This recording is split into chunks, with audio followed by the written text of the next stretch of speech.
ಚಿಲುಮೆ Ravikumar foundation ವತಿಯಿಂದ ಬೆಂಗಳೂರು ಜನಕ ನಾಡನ್ನು ಕಟ್ಟಿದ ಶಿಲ್ಪಿ ವೀರನಾಯಕ ಧರ್ಮರಕ್ಷಕ ನಾಡಪ್ರಭು ಶ್ರೀ ಕೆಂಪೇಗೌಡರ 517ನೇ ಜನ್ಮೋತ್ಸವವನ್ನು ಅತ್ಯಂತ ವಿಜೃಂಭಣೆಯಿಂದ ಹಾಗೂ ಸಡಗರ ಸಂಭ್ರಮದಿಂದ ಆಚರಿಸಲಾಯಿತು. ಕರ್ನಾಟಕದ ಹೆಮ್ಮೆಯ ಸಂಕೇತವಾಗಿರುವ ನಾಡಪ್ರಭು ಶ್ರೀ ಕೆಂಪೇಗೌಡರ ಆದರ್ಶಗಳು, ದೂರದೃಷ್ಟಿ, ಆಡಳಿತ ವೈಖರಿ ಹಾಗೂ ಸಮಾಜಮುಖಿ ಚಿಂತನೆಗಳನ್ನು ಸ್ಮರಿಸುವ ಉದ್ದೇಶದಿಂದ ಈ ವಿಶೇಷ ಕಾರ್ಯಕ್ರಮವನ್ನು ಆಯೋಜಿಸಲಾಗಿತ್ತು. ಬೆಂಗಳೂರಿನ ಅಭಿವೃದ್ಧಿಗೆ ಭದ್ರ ಅಡಿಪಾಯ ಹಾಕಿದ ಮಹಾನ್ ವ್ಯಕ್ತಿತ್ವಕ್ಕೆ ಗೌರವ ನಮನ ಸಲ್ಲಿಸುವ ಈ ಕಾರ್ಯಕ್ರಮದಲ್ಲಿ ನೂರಾರು ಜನರು ಉತ್ಸಾಹದಿಂದ ಭಾಗವಹಿಸಿ ನಾಡಪ್ರಭುವಿನ ಆದರ್ಶಗಳನ್ನು ಸ್ಮರಿಸಿದರು. ಕಾರ್ಯಕ್ರಮದ ಆರಂಭದಲ್ಲಿ ನಾಡಪ್ರಭು ಶ್ರೀ ಕೆಂಪೇಗೌಡರ ಪ್ರತಿಮೆಗೆ ಮಾಲಾರ್ಪಣೆ ಹಾಗೂ ಪುಷ್ಪಾರ್ಚನೆ ಸಲ್ಲಿಸುವ ಮೂಲಕ ಗೌರವ ನಮನ ಸಲ್ಲಿಸಲಾಯಿತು. ಈ ಸಂದರ್ಭದಲ್ಲಿ ವಿವಿಧ ಕ್ಷೇತ್ರಗಳ ಗಣ್ಯರು, ಸಮಾಜದ ಮುಖಂಡರು, ಜನಪ್ರತಿನಿಧಿಗಳು, ಸಂಘ ಸಂಸ್ಥೆಗಳ ಪದಾಧಿಕಾರಿಗಳು, ಯುವಕರು ಹಾಗೂ ಸಾರ್ವಜನಿಕರು ಉಪಸ್ಥಿತರಿದ್ದು ಕಾರ್ಯಕ್ರಮದ ಗೌರವವನ್ನು ಹೆಚ್ಚಿಸಿದರು. ಈ ಸಂದರ್ಭದಲ್ಲಿ ಚಿಲುಮೆ ರವಿಕುಮಾರ್ ಫೌಂಡೇಶನ್ ವತಿಯಿಂದ ಕರ್ನಾಟಕದ ಮಾನ್ಯ ಮುಖ್ಯಮಂತ್ರಿಗಳಾದ ಶ್ರೀ ಡಿ.ಕೆ. ಶಿವಕುಮಾರ್ ಅವರಿಗೆ ಮಹತ್ವದ ಮನವಿಯನ್ನು ಮಾಡಲಾಯಿತು.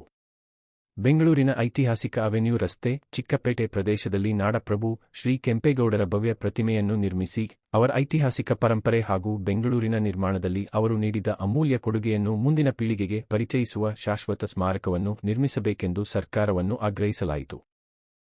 ಈ ಮನವಿಯ ಮೂಲಕ ನಾಡಪ್ರಭು ಶ್ರೀ ಕೆಂಪೇಗೌಡರ ಇತಿಹಾಸ ಮತ್ತು ಅವರ ಸಾಧನೆಗಳು ಶಾಶ್ವತವಾಗಿ ಉಳಿಯಬೇಕೆಂಬ ಆಶಯವನ್ನು ಫೌಂಡೇಶನ್ ವ್ಯಕ್ತಪಡಿಸಿತು. ಈ ಸಂದರ್ಭದಲ್ಲಿ ಮಾತನಾಡಿದ ಗಣ್ಯರು, ನಾಡಪ್ರಭು ಶ್ರೀ ಕೆಂಪೇಗೌಡರ ಜೀವನ ಸಾಧನೆ, ಅವರ ದೂರದೃಷ್ಟಿಯ ಆಡಳಿತ, ಧರ್ಮರಕ್ಷಣೆಯ ಬದ್ಧತೆ, ಜನಪರ ಆಡಳಿತ ಹಾಗೂ ಕನ್ನಡ ನಾಡಿನ ಅಭಿವೃದ್ಧಿಗೆ ಅವರು ನೀಡಿದ ಅಪಾರ ಕೊಡುಗೆಗಳನ್ನು ಸ್ಮರಿಸಿದರು.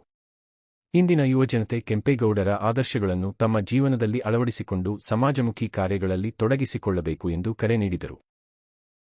ಕಾರ್ಯಕ್ರಮದಲ್ಲಿ ಸಾಂಸ್ಕೃತಿಕ ಕಾರ್ಯಕ್ರಮಗಳು, ಸ್ಮರಣ ಭಾಷಣಗಳು, ಗೌರವ ಸಮರ್ಪಣೆ ಹಾಗೂ ವಿವಿಧ ಸಾಮಾಜಿಕ ಚಟುವಟಿಕೆಗಳು ನಡೆದವು. ಕಾರ್ಯಕ್ರಮದುದ್ದಕ್ಕೂ ದೇಶಭಕ್ತಿ, ಕನ್ನಡಾಭಿಮಾನ ಹಾಗೂ ನಮ್ಮ ಸಂಸ್ಕೃತಿಯ ವೈಭವ ಅನಾವರಣಗೊಂಡಿದ್ದು ಭಾಗವಹಿಸಿದ ಪ್ರತಿಯೊಬ್ಬರಲ್ಲೂ ಹೆಮ್ಮೆ ಮತ್ತು ಸಂಭ್ರಮದ ವಾತಾವರಣ ನಿರ್ಮಾಣವಾಗಿತ್ತು. ಈ ಮಹತ್ವದ ಕಾರ್ಯಕ್ರಮವನ್ನು ಯಶಸ್ವಿಯಾಗಿ ಆಯೋಜಿಸಿದ ಚಿಲುಮೆ ರವಿಕುಮಾರ್ ಫೌಂಡೇಶನ್ನ ಎಲ್ಲಾ ಪದಾಧಿಕಾರಿಗಳು, ಕಾರ್ಯಕರ್ತರು ಹಾಗೂ ಸ್ವಯಂಸೇವಕರ ಶ್ರಮ ಶ್ಲಾಘನೀಯವಾಗಿತ್ತು. ಕಾರ್ಯಕ್ರಮದಲ್ಲಿ ಭಾಗವಹಿಸಿದ ಎಲ್ಲಾ ಗಣ್ಯರಿಗೆ, ಸಮಾಜದ ಮುಖಂಡರಿಗೆ, ಜನಪ್ರತಿನಿಧಿಗಳಿಗೆ ಹಾಗೂ ಸಾರ್ವಜನಿಕರಿಗೆ ಫೌಂಡೇಶನ್ ವತಿಯಿಂದ ಹೃತ್ಪೂರ್ವಕ ಕೃತಜ್ಞತೆಗಳನ್ನು ಸಲ್ಲಿಸಲಾಯಿತು. ನಾಡಪ್ರಭು ಶ್ರೀ ಕೆಂಪೇಗೌಡರು ಕಟ್ಟಿದ ಬೆಂಗಳೂರು ಇಂದು ವಿಶ್ವದ ಗಮನ ಸೆಳೆದ ಮಹಾನಗರವಾಗಿ ಬೆಳೆದಿದೆ. ಅವರ ದೂರದೃಷ್ಟಿ, ಆಡಳಿತ ಕೌಶಲ್ಯ, ಜನಪರ ಸೇವೆ ಹಾಗೂ ಕನ್ನಡ ನಾಡಿನ ಅಭಿವೃದ್ಧಿಯ ಕನಸು ಇಂದಿಗೂ ಪ್ರತಿಯೊಬ್ಬ ಕನ್ನಡಿಗನಿಗೂ ಪ್ರೇರಣೆಯಾಗಿದೆ. ಅವರ ಆದರ್ಶಗಳನ್ನು ಮುಂದಿನ ಪೀಳಿಗೆಗೆ ತಲುಪಿಸುವುದು ನಮ್ಮೆಲ್ಲರ ಜವಾಬ್ದಾರಿಯಾಗಿದೆ. ನಾಡಪ್ರಭು ಶ್ರೀ ಕೆಂಪೇಗೌಡರ ಆದರ್ಶಗಳು ಸದಾ ನಮ್ಮನ್ನು ಮುನ್ನಡೆಸಲಿ. ಅವರ ತ್ಯಾಗ, ಸೇವೆ, ಧರ್ಮನಿಷ್ಠೆ ಹಾಗೂ ದೂರದೃಷ್ಟಿಯ ಆಡಳಿತ ನಮ್ಮೆಲ್ಲರಿಗೂ ಸದಾ ಸ್ಫೂರ್ತಿಯಾಗಲಿ. ಜಯ ನಾಡಪ್ರಭು ಶ್ರೀ ಕೆಂಪೇಗೌಡ. ಜಯ ಕರ್ನಾಟಕ.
ಮಹಾನ್ ಶಿವಭಕ್ತರಾಗಿದ್ರು. ಶಿವಗಂಗೆ ಗಂಗಾಧರೇಶ್ವರ ಕೆಂಪೇಗೌಡರು ಮನೆ ದೇವರಾಗಿತ್ತು. ಪ್ರತಿದಿನ ಬೆಳಗ್ಗೆ ಶಿವಗಂಗೆಯಿಂದ ಅಭಿಷೇಕ ಪ್ರಸಾದ ಬಂದ ಮೇಲೆ ಅದು ಸ್ವೀಕಾರ ಮಾಡೇನೆ ಕೆಂಪೇಗೌಡರು ತಿಂಡಿ ಊಟ ಮಾಡ್ತಾ ಇದ್ವಿ. ಪ್ರತಿದಿನ ಅಲ್ಲಿಂದ ಶಿವಗಂಗೆ ಬರ್ಬೇಕಾಗಿತ್ತು. ಈಗ 500 ವರ್ಷದಿಂದ ನೆಕ್ಸ್ಟ್ ಶಿವಗಂಗೆಯಿಂದ ಬೆಂಗಳೂರು ಬರ್ಬೇಕು ಕುದುರೆ ಮೇಲೆ ಬರ್ಬೇಕಾಗಿತ್ತು.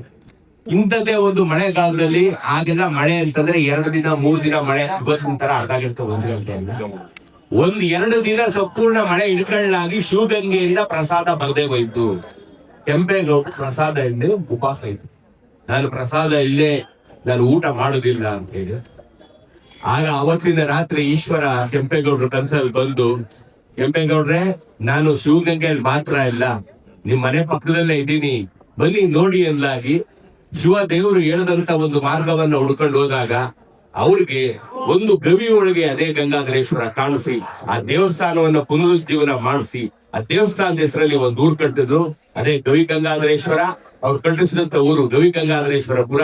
ಇವತ್ತು ನಾವು ಗವಿಪುರ ಅಂತ ಕರಿತೀವಿ. ಕೆಂಪೇಗೌಡರು ನಮಗೆಲ್ಲ ಗವಿ ಗಂಗಾಧರೇಶ್ವರನ ದರ್ಶನ ಮಾಡಿದ್ರು ಅಂತ ನಮ್ಗೆ ಅರ್ಥ.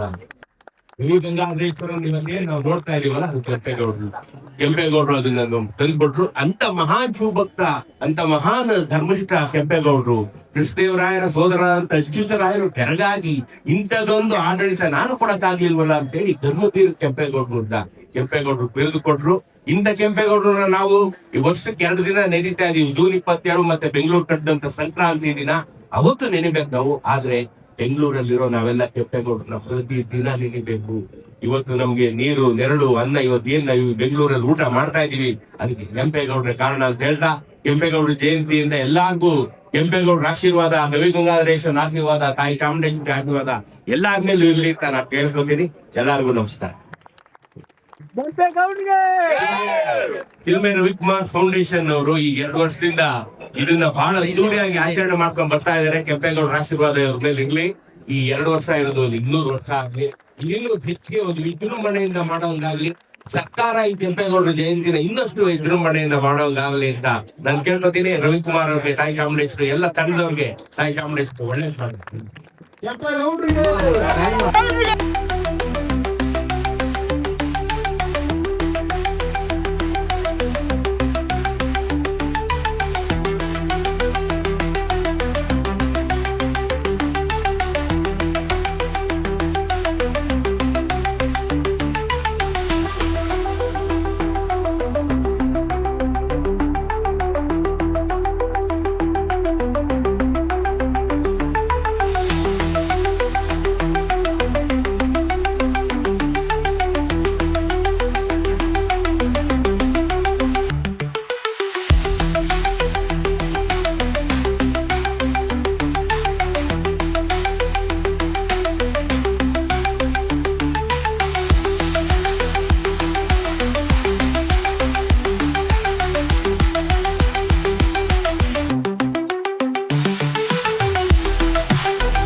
17ನೇ ಜಯಂತಿಯ ಶುಭಾಶಯಗಳು. ಬಹಳ ಶ್ರದ್ಧಾ ಭಕ್ತಿಯಿಂದ ನಾವು ಇವತ್ತು ಕೆಂಪೇಗೌಡರನ್ನ ನೆನೆಯಬೇಕು.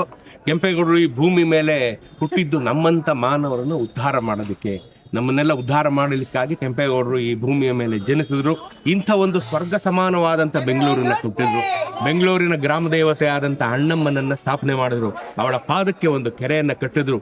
ಇವತ್ತು ನಾನೇನು ಹೇಳ್ತೀನಿ, ಯಾರ್ಯಾರು ಬೆಂಗಳೂರಿಗೆ ಬಂದು ನಿಮ್ಮ ಜೀವನ ಕಟ್ಕೊತೀರಿ, ಅವರು ಮಾಡ್ಬೇಕಾಗಿರೋದು ಮೊದಲನೇ ಕೆಲಸ ಅಣ್ಣಮ್ಮನ ಹತ್ರ ಹೋಗಿ ಅಣ್ಣಮ್ಮನ ಪಾದಕ್ಕೆ ಬಿದ್ದು ಕೇಳ್ಕೋಬೇಕು, ಅವ್ವ ನಾನು ನಿನ್ನ ಊರಿಗೆ ಬಂದಿದ್ದೀನಿ, ನಿಮ್ಮ ಊರಲ್ಲಿ ನಾನು ತುತ್ತು ಊಟ ಮಾಡಬೇಕು ಅಂತ ಇದ್ದೀನಿ, ನೀನು ನನ್ಗೆ ಅನುಮತಿ ಕೊಡವ ಅಂತ ಕೇಳ್ಕೋಬೇಕು. ಎರಡನೇದಾಗಿ ಕೆಂಪೇಗೌಡರ ಮುಂದೆ ಬಂದು ನಿಂತ್ಕೊಂಡು, ಗೌಡ್ರೆ ನೀವು ಕಟ್ಟಿದಂಥ ಊರಲ್ಲಿ ಇವತ್ತಿದ್ದೀವಿ, ಈ ಊರಿಗೆ ನಾವು ಯಾವುದು ದ್ರೋಹ ಮಾಡೋದಿಲ್ಲ, ಈ ಊರನ್ನ ನೀವು ಹೆಂಗೆ ಕಟ್ಟಿದ್ರಿ ಹಂಗೆ ನಾವು ಉಳಿಸ್ಕೋತೀವಿ, ಈ ಊರಿನ ಕೆರೆ ಕಟ್ಟೆ ರಸ್ತೆ ಎಲ್ಲನೂ ನೀವು ಹೆಂಗೆ ಇಟ್ಕೊಂಡಿದ್ರಿ ಹಂಗೆ ಇಟ್ಕೊಂಡಿದ್ದೀವಿ ಅಂತ ನಾವು ಅವ್ರನ್ನ ಕೇಳ್ಕೊಂಡು ಅನುಮತಿನ ಆಮೇಲೆ ನಾವು ಬೆಂಗಳೂರಲ್ಲಿ ಜೀವನ ಮಾಡಬೇಕು. ಅಂಥ ಒಂದು ಸ್ವರ್ಗ ಸಮಾನವಾದಂಥ ಊರನ್ನ ಬೆಂಗಳೂರನ್ನ ಕೆಂಪೇಗೌಡರು ಕಟ್ಟಿದ್ರು. ಎಷ್ಟು ವಿಷನರಿಯಾಗಿ ಅವ್ರು ಕಟ್ಟಿದ್ರು, ಯಾಕೆಂದ್ರೆ ಅವ್ರಿಗೆ ಮುಂಚೆನೆ ಗೊತ್ತಿತ್ತು ಪ್ರಪಂಚದ ಎಲ್ಲೆಡೆಯಿಂದ ಜನ ಬರ್ತಾರೆ ಅಂತ. ಯಾಕೆಂತಂದ್ರೆ ಅವತ್ತು ಭಾರತದ 565 ಸಂಸ್ಥಾನದಲ್ಲಿ 565 ರೀತಿಯ ಒಂದು ವರಹಗಳಿತ್ತು, ಅಂದ್ರೆ ಕರೆನ್ಸಿ ಇತ್ತು. ಕೆಂಪೇಗೌಡರ ಕಾಲದಲ್ಲಿ ಇಡೀ ಭಾರತದಲ್ಲೇ 565 ಕರೆನ್ಸಿನೂ ಓಡಾಡ್ತಾ ಇದ್ದಂಥ ಚಲಾವಣೆಯಲ್ಲಿದ್ದಂಥ ಊರು ಅಂದರೆ ಅದು ಬೆಂಗಳೂರು. ಬೆಂಗಳೂರಿನಲ್ಲಿ ಇದ್ದಂಥ ಎಲ್ಲ ನಡೀತಾ ಇದ್ದಿದ್ದು ಯಾವುದೇ ಕರೆನ್ಸಿ ತಗೊಂಡ್ರು ಬೆಂಗಳೂರಲ್ಲಿ ಅವತ್ತು 500 ವರ್ಷದಿಂದ ನಡೀತಾ ಇತ್ತು. ಅಂದರೆ ಕೆಂಪೇಗೌಡರ ಕಾಲದಲ್ಲಿ ಎಂಥ ಉತ್ಕೃಷ್ಟ ಪರಿಸ್ಥಿತಿಯಲ್ಲಿ ಬೆಂಗಳೂರಿತ್ತು.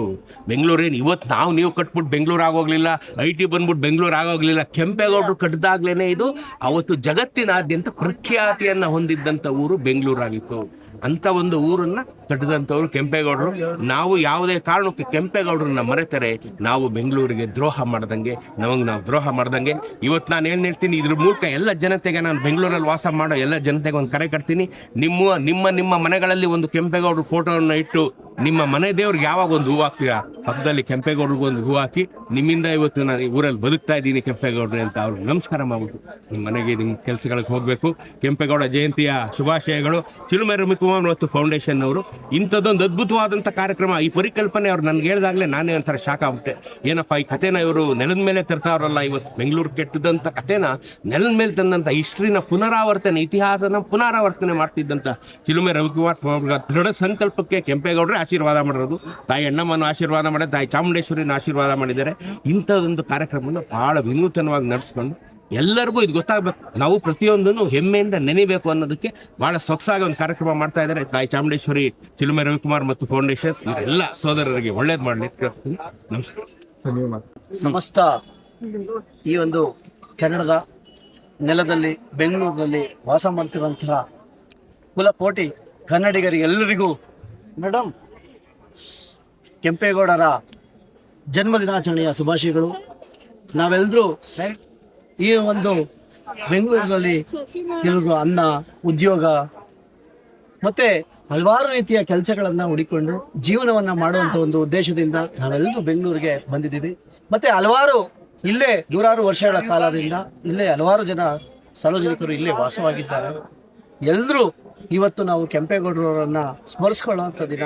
ನಾವೇನಾದರೂ ದೇವರೆಲ್ಲಾದ್ರೂ ಇದ್ದಾನೆ ಮನುಷ್ಯ ರೂಪದಲ್ಲಿ ಅಂತ ಹೇಳಿದ್ರೆ ಅದು ಕೆಂಪೇಗೌಡರು ಅಂದರೆ ತಪ್ಪಾಗಲಾರದು. ಯಾಕಪ್ಪ ಅಂತ ಅಂದರೆ ಇವತ್ತು ಏನು ನಾವು ಮಾಡೋಂಥ ಕೆಲಸದಲ್ಲಿ ದೇವರನ್ನ ಕಾಣಬೇಕು ಅನ್ನೋದು ನಮ್ಮ ಒಂದು ಇವತ್ತು ನೆನೆಸ್ಕೊಳ್ಳುವಂಥ ಒಂದು ಕ್ಷಣ.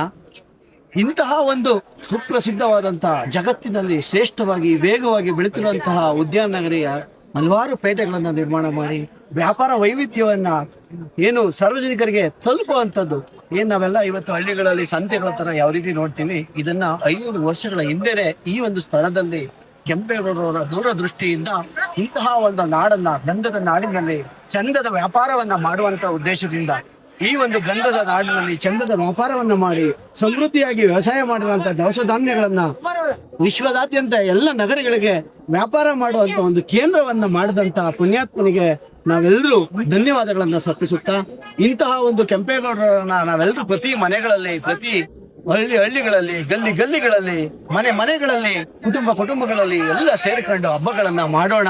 ಕೆಂಪೇಗೌಡರು ಫೋಟೋ ಇಟ್ಟು ಪೂಜೆ ಮಾಡೋಣ, ಕೆಂಪೇಗೌಡರುಗಳಿಗೊಂದು ನಮನವನ್ನ ಸಲ್ಲಿಸೋಣ ಅಂತ ಹೇಳ್ತಾ ತಮ್ಮೆಲ್ಲರಿಗೂ ಮತ್ತೊಮ್ಮೆ ಕೆಂಪೇಗೌಡರ ಜನ್ಮದಿನದ ಶುಭಾಶಯಗಳು. ಧನ್ಯವಾದ.